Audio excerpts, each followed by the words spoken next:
Ako'y si Jeronimo Cantos, taga Balete, Batangas City. Patatlong beses ko na itong sumalang dito sa EE. So far, tatlong beses na sa tatlong session na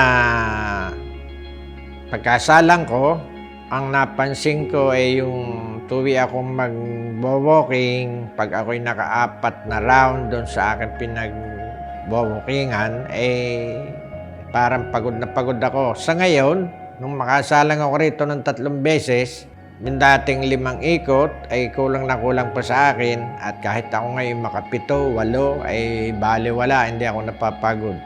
Yun ang number 1 na naranasan ko sa loob ng 3 beses na pagkasalang ko rito sa EE. Saka yung pagtulog, mas lalong masarap tumulog, and nawala yung mga nightmare, at ang nangyari ay napalitan ng mga puro magaganda na yung panaginip. Nawala, palaging bida, and paggising maliwalas, yung sarap yung pakiramdam.